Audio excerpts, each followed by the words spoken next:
J'ai 73 ans, et je vais vous dire quelque chose qui risque de vous déranger. Tout ce que vous pensez savoir sur le fait de vieillir est complètement faux. Et le pire, c'est que les personnes qui devraient vous dire la vérité, vos parents, vos professeurs, la société, soit vous mentent, soit elles ne le savent pas elles-mêmes. Vous voyez, j'ai passé les 50 premières années de ma vie à croire aux mêmes mensonges que ceux auxquels vous croyez probablement en ce moment. Je pensais avoir tout compris. J'avais la carrière, la maison, le respect de mes pairs. Mais à 52 ans, quelque chose est arrivé qui a brisé tout ce que je croyais savoir. Et ce que j'ai découvert au cours des 21 années qui ont suivi a complètement changé ma façon de voir la vie, la mort et tout ce qu'il y a entre les deux. Mais avant de vous dire ce qui s'est passé, j'ai besoin que vous compreniez une chose. La raison pour laquelle je fais cette vidéo, ce n'est pas pour vous impressionner ni pour me donner l'air sage. Je la fais parce que je manque de temps et qu'il y a des choses que vous devez entendre avant qu'il ne soit trop tard. Pas pour moi, pour vous. À 52 ans, j'ai eu ce que les médecins appellent un événement cardiaque. C'est une façon élégante de dire que mon cœur a essayé de me tuer. J'étais en réunion, en train de parler de projection trimestrielle, quand soudain la pièce s'est mise à tourner. La chose suivante dont je me souviens, c'est de m'être réveillé dans un lit d'hôpital, avec des tubes dans les bras et ma femme qui pleurait dans un coin. Le médecin a dit que j'avais eu de la chance. De la chance. Je venais de faire face à ma propre mortalité. Et ils appelaient ça de la chance. Mais vous savez quoi? Ils avaient raison. Parce qu'allongé dans ce lit d'hôpital, sans rien d'autre à faire que penser, j'ai réalisé quelque chose de terrifiant. J'avais vécu toute ma vie en pilote automatique. Je n'étais pas vraiment vivant. Je faisais juste ce qu'il fallait, je cochais des cases, j'essayais de répondre aux attentes des autres. Et voici la partie qui me hante encore aujourd'hui. Si j'étais mort ce jour-là, si mon cœur s'était arrêté définitivement, qu'est-ce que j'aurais laissé derrière moi? Une belle maison, un compte retraite, une collection de réussites dont personne ne se souviendrait dans 5 ans. Laissez-moi vous dire le plus grand mensonge que vous vous racontez probablement en ce moment. J'ai le temps. Je ferai ça plus tard. Quand je serai plus vieux, je vivrai enfin la vie que je veux. Je vois des jeunes dans la vingtaine, la trentaine, même la quarantaine, et ils disent tous la même chose. Quand je gagnerai plus d'argent, je serai heureux. Quand j'aurai cette promotion, je me détendrai. Quand les enfants seront grands, je voyagerai. Quand je prendrai ma retraite, je ferai enfin ce que j'aime. Laissez-moi vous épargner 50 ans de regrets avec une vérité simple. Ce jour n'arrive jamais. Vous savez pourquoi? Parce que les objectifs ne cessent de reculer. Vous obtenez une promotion et soudain il vous en faut une autre. Vous gagnez plus d'argent et soudain il vous en faut encore plus. Vous êtes toujours en train de courir après quelque chose qui reste juste hors de portée. Et avant même de vous en rendre compte, vous avez 70 ans et vous vous demandez où votre vie est passée. J'ai fait ça. J'ai passé 30 ans à grimper une échelle pour réaliser, une fois au sommet, qu'elle était appuyée contre le mauvais mur. Et on ne peut pas redescendre pour recommencer. Le temps ne fonctionne pas comme ça. Voici quelque chose que personne ne vous dit quand vous êtes jeune. Le succès est un très mauvais objectif. Et je dis ça en tant que quelqu'un qui a atteint tout ce qu'il s'était fixé. Je suis devenu associé dans mon cabinet. J'ai acheté la maison. J'avais le respect de mes collègues. Et vous savez quoi? Rien de tout cela n'avait d'importance. Vous atteignez votre objectif et pendant environ 48 heures, vous vous sentez incroyable. Puis ce sentiment disparaît. Vous revenez à la normale.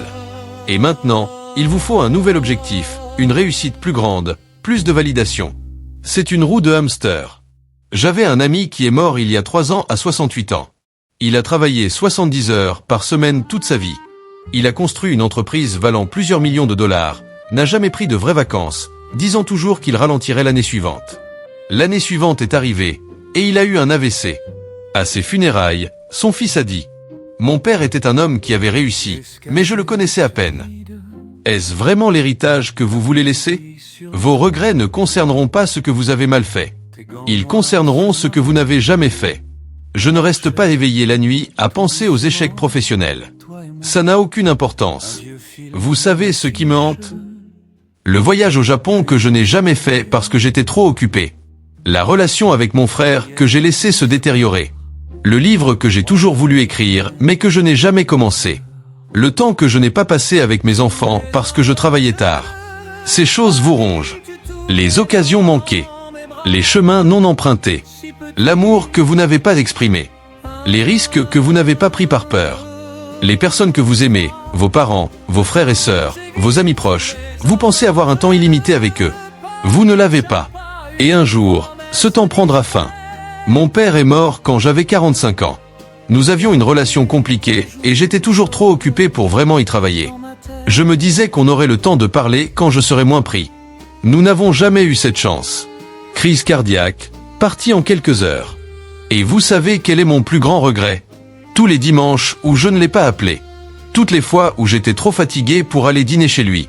Tous ces petits moments que j'ai laissés s'échapper. Il n'y aura pas toujours, plus tard. Après ma crise cardiaque, j'ai fait de grands changements. J'ai pris du recul par rapport au travail.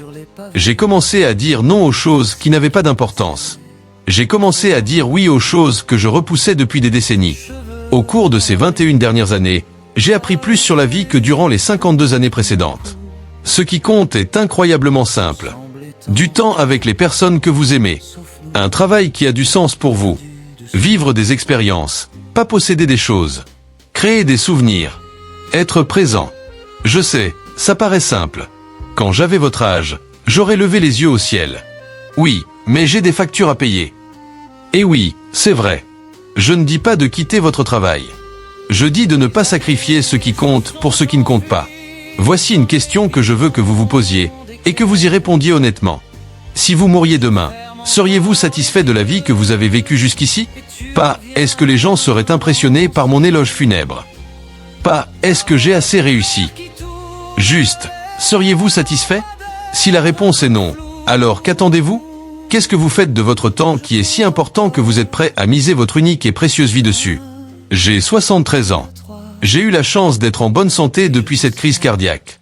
Mais chaque matin, quand je me réveille, je sais que je vis sur du temps emprunté.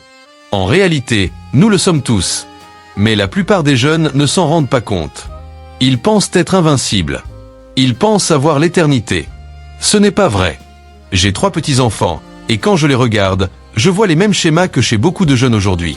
Ils sont stressés, anxieux, ils courent après des choses qui ne les rendront pas heureux. Ils font les mêmes erreurs que moi. Et j'essaie de leur dire, de partager ce que j'ai appris, mais ils n'écoutent pas vraiment. Pas parce que ce sont de mauvais enfants, mais parce qu'ils ne peuvent pas encore. Ils vivent dans une tempête. Ils ne voient pas encore les schémas.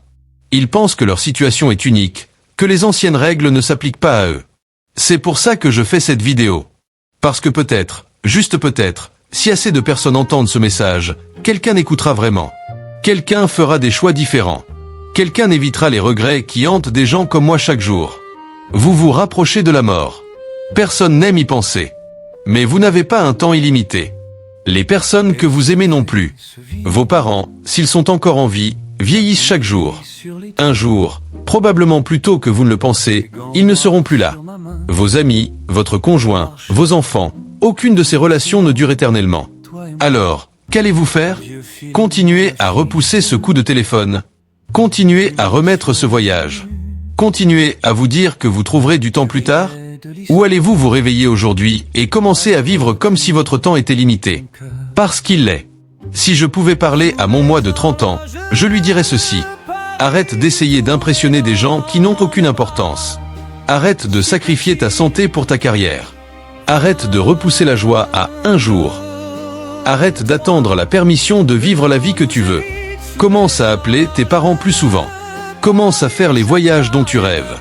Commence à faire les choses qui te font peur. Commence à dire non aux obligations qui t'épuisent. Commence à dire oui aux expériences qui t'épanouissent. Et surtout, commence maintenant. Pas l'année prochaine. Pas après ce projet. Pas quand tu auras plus d'argent, plus de temps ou plus de quelque chose. Maintenant. Parce que je te promets que le moment parfait n'arrivera jamais. La vie sera toujours désordonnée, compliquée et pleine de raisons d'attendre. Mais si tu attends, tu te réveilleras un jour et tu réaliseras que tu as passé ta vie entière à attendre. J'ai 73 ans. Si j'ai de la chance, peut-être encore 10 ou 15 ans. Peut-être 20 si je suis béni. Probablement moins. Et ça me va, parce que ces 21 dernières années ont été les plus riches de ma vie. Pas parce que j'ai gagné plus d'argent, mais parce que j'ai enfin commencé à vivre intentionnellement, à apprécier chaque jour, à donner la priorité à ce qui compte. J'ai voyagé dans des endroits que je rêvais de voir. J'ai approfondi mes relations avec mes enfants et mes petits-enfants. J'ai repris des passions que j'avais mises de côté. J'ai pardonné à des gens contre qui je gardais de la rancune. J'ai dit « je t'aime » un nombre incalculable de fois. Je suis plus heureux aujourd'hui, à 73 ans, avec moins de temps devant moi, que je ne l'étais à 30 ans quand je pensais avoir toute la vie devant moi. C'est ça l'ironie. Quand vous comprenez que le temps est limité, vous commencez réellement à vivre. Vous arrêtez de le gaspiller. Vous arrêtez de remettre la joie à plus tard. Vous commencez à créer le bon moment.